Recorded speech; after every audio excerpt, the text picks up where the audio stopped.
Guys ഇപ്പോൾ നാളെ ജനുവരി 26 അപ്പോൾ ജനുവരി 26 ഹൃത്തിക് റോഷൻ്റെ ഒരു നാഷണൽ പാട്രിയോട്ടിക് സിനിമ ഇറങ്ങിയിട്ടുണ്ട്. സാധാരണ ഹൃത്തിക് റോഷൻ്റെ ഇതുപോലത്തെ ഒരു സിനിമ അല്ലെങ്കിൽ നല്ല ഫൈറ്റ് സീൻസ് ഉള്ള അങ്ങനത്തെ സിനിമകളൊക്കെ ഒന്നെങ്കിൽ ജനുവരി 26 അല്ലെങ്കിൽ ഒക്ടോബർ 2 ഇറങ്ങുന്ന പതിവാണുള്ളത്.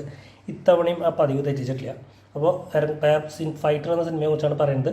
സിദ്ധാർത്ഥാനന്ദ് സംവിധാനം ചെയ്ത ഫൈറ്റർ സിനിമ.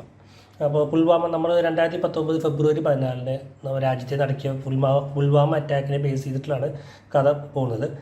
ഫുള്ളായിട്ട് ട്രൂ ഇൻസിഡൻസ് ആണെന്ന് പറയില്ല, കാരണം കുറേയൊക്കെ സിനിമാറ്റിക് ആയിട്ടുള്ള എലമെൻസും അതൊക്കെ ആഡ് ചെയ്തിട്ടുണ്ട്. ഇപ്പോൾ ട്രെയിലർ ഇറങ്ങിയപ്പോൾ തന്നെ ഒരുപാട് ആൾക്കാർ പറഞ്ഞു കേട്ടൊരു സംഭവമായിരുന്നു ടോപ്പ് ഗൺ എന്ന സിനിമയുടെ കോപ്പി പോലെയെന്ന്. പക്ഷേ ടോപ്പ് ഗൺ സിനിമ ഞാൻ കണ്ടിട്ടില്ല, അതുകൊണ്ട് എനിക്കറിയില്ല. അപ്പോൾ ചിലപ്പോൾ ടോപ്പ് ഗൺ സിനിമയുടെ പോലെ ഉണ്ടാവാം, പക്ഷേ അത് പുൽവാമ അറ്റാക്ക് ആ ബേസ് ചെയ്തിട്ടുള്ളൊരു കഥയാണ് പോകുന്നത് സത്യം പറഞ്ഞാൽ. അപ്പോൾ സിനിമയുടെ പോസിറ്റീവ്സ് എന്ന് പറഞ്ഞാൽ അത് ആദ്യം പറയുന്ന ഡയറക്ഷൻ തന്നെ പറയാം. കാരണം സിദ്ധാർത്ഥാനന്ദ് എന്ന സംവിധായകനെ കുറിച്ച് അറിയാം. സിദ്ധാർത്ഥാനന്ദ് സിനിമയുടെ മുമ്പ് വാർ, പത്താൻ, ബാങ് അത് പക്ഷേ ഇതുപോലൊരു പുൽവാമ അറ്റാക്ക് അത് ബേസ് ചെയ്തിട്ടുള്ളൊരു നാഷണൽ പാട്രിയോട്ടിക് അങ്ങനത്തെ ഒരു പടം എടുക്കുമ്പോൾ അതും കൂടുതൽ എയർ ഫൈറ്റ് സീക്വൻസ് ആണ് കൂടുതലുള്ളത്. അതും കുറേയൊക്കെ നല്ല രീതിയിൽ റിയലിസ്റ്റിക് ആയിട്ട് എടുക്കാൻ ആൾക്ക് പറ്റിയിട്ടുണ്ട്. അത് നല്ലൊരു തിയേറ്ററിൽ 3D അല്ലെങ്കിൽ ഒരു ഐമാക്സ് ആ ഒരു തിയേറ്ററിലൊക്കെ പോയി കണ്ടാൽ നല്ലൊരു എക്സ്പീരിയൻസ് തന്നെയായിരിക്കും. നല്ലൊരു തിയേറ്റർ എക്സ്പീരിയൻസ് തന്നെ നമുക്ക് കിട്ടും. അപ്പോൾ അതിൽ സിദ്ധാർത്ഥാനന്ദ് എന്ന ഡയറക്ടർക്ക് നല്ല മാർക്ക് കൊടുക്കാം. കാരണം ഈ ഒരു സിനിമ അത് നല്ല രീതിയിൽ തന്നെ എക്സിക്യൂട്ട് ചെയ്യാൻ പറ്റിയിട്ടുണ്ട്. പിന്നെ ഉള്ളപ്പോൾ ഒരു പോസിറ്റീവ് എന്ന് പറഞ്ഞാൽ ഹൃത്തിക് റോഷൻ്റെ പെർഫോമൻസ് ആണ്. ഹൃത്തിക് റോഷൻ്റെ പെർഫോമൻസിനെ കുറിച്ച് നമുക്ക് പറയാനില്ല. കാരണം ആളുടെ ഒരു സ്ക്രീൻ പ്രസൻസ് ഏത് സിനിമയിലും ഒരു ഗംഭീരമാണ്. അപ്പോൾ വാർ എന്ന സിനിമയിൽ ആളൊരു കിഡിലെ എൻട്രോ സീൻ ഉണ്ടായിരുന്നു. ലോങ് ഷോട്ടിൽ ഹെലികോപ്റ്ററിൽ ഇറങ്ങി വരുന്ന ഒരു സീൻ, അതുപോലെ തന്നെ ഒരു കിഡിലൻ ഇൻട്രോ സീൻ ഇതിലുണ്ട്. ലോങ് ഷോട്ടിൽ തന്നെയാണ് എത്തുന്നത്. അതിഗംഭീരമാണ്. ഗൂസ് ബംസ് ആ ഒരു BGM കൂടി കാണുമ്പോൾ ഭയങ്കര ഗൂസ് ബംസ് ആണ്. ഇപ്പോൾ ഹൃത്തിക് റോഷൻ്റെ സ്ക്രീൻ പ്രസൻസ് ഒരു രക്ഷയില്ല ത്രൂ ഔട്ട് ഫിലിം. അതുപോലെ ആ fight sequence air fight sequence ഒക്കെ അതിഗംഭീരമായിട്ട് ഹൃത്തിക് റോഷൻ ചെയ്തിട്ടുണ്ട്. ആ ഒരു ചാബും ശരിക്കൊരു എന്താ പറയുക, ഒരു പ്രത്യേക ഭംഗിയാണ് ഹൃത്തിക് റോഷൻ സ്ക്രീനിൽ വന്ന് നിൽക്കുന്നതാണ്. ഇപ്പോൾ വാർ റിലീസിൻ്റെ തന്നെ പോയി കണ്ട ആളാണ്. അപ്പോൾ ഇന്ന് ഫൈറ്ററും അതെ ഇന്ന് റിലീസ് പോയി കണ്ടു. കാരണം ഹൃത്തിക് റോഷൻ പടങ്ങളുടെ ഒരു പ്രത്യേക ഫീൽ തന്നെയാണ് കിട്ടുന്നത്. പിന്നെ ഒരു പോസിറ്റീവ് എന്ന് തുടങ്ങിയത് ഇതിലൊരു മെയിൻ ദീപിക പദുക്കോണാണ് ഹീറോയിനായിട്ട് വരുന്നത്. വെറുതെ ഒരു നായിക എന്നൊരു ഇതിൽ കൊടുക്കാതെ നല്ലൊരു ശക്തമായിട്ടുള്ള ഒരു ഇമ്പോർട്ടൻ്റ് ആയിട്ടുള്ള റോൾ തന്നെ കൊടുത്തിട്ടുണ്ട്.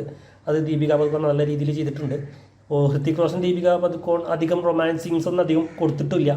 അപ്പോൾ അത് ഒരു വിവാദം ഇരുന്നൊരു പാട്ട്, ആ പാട്ട് ഇതിന്ന് റിമൂവ് ചെയ്തിട്ടുണ്ട്. അത് ഏറ്റവും നല്ല കാര്യമായിട്ട് നല്ലൊരു പോസിറ്റീവായിട്ട് തോന്നി. പിന്നെ അനിൽ കപൂറിൻ്റെ പെർഫോമൻസ് അതും ഗംഭീരമായിട്ടുണ്ട്. ഒരു സ്ട്രിക്റ്റ് ആയിട്ടുള്ളൊരു ഓഫീസർ അവസാനം ആ ലെവലിലേക്ക് ഒരു ശരിക്കൊരു സുപ്പീരിയർ ഓഫീസറിൻ്റെ ലെവലിലേക്ക് ഉയർന്നതും നല്ലൊരു ഗോസ് സാംസങ്ങാണ് കിട്ടിയത്. അതുപോലെ ആ ഒരു ചില ഫൈറ്റ് സീൻസ് ഒക്കെ BGM കൊടുത്തിട്ടുണ്ട്. ഒരു ദേശഭക്തി തരുന്നൊരു BGM ഉണ്ടായിരുന്നു പടത്തിൽ. അതും അതിഗംഭീരമായിട്ടുണ്ട്. ഒക്കെ കേൾക്കുമ്പോൾ വളരെ എന്താ പറയുക, ഒരു നാഷണലിസമോ അല്ലെങ്കിൽ ഒരു പാട്രിയോട്ടിസം ഇതൊക്കെ നമുക്ക് ശരിക്കും ഫീൽ ചെയ്യും.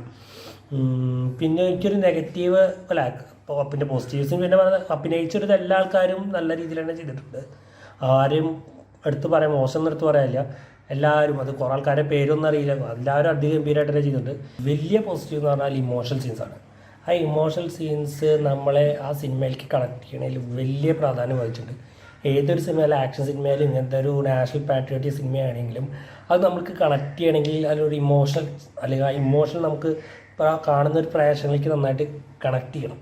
ഇതിൽ ആ ഇമോഷണൽ സീൻസൊക്കെ അടിപൊളിയായിട്ട് കണക്ട് ചെയ്തിട്ടുണ്ട്. ക്ലൈമാക്സിലൊരു ഫൈറ്റ് മാത്രം, ഒരു എയർ ഫൈറ്റ് അല്ലാതെ ഒരു ഫൈറ്റ് ഉണ്ട്, അത് മാത്രം ഇത്തിരി ഓവറായി പോയോ എനിക്കൊരു സംശയം.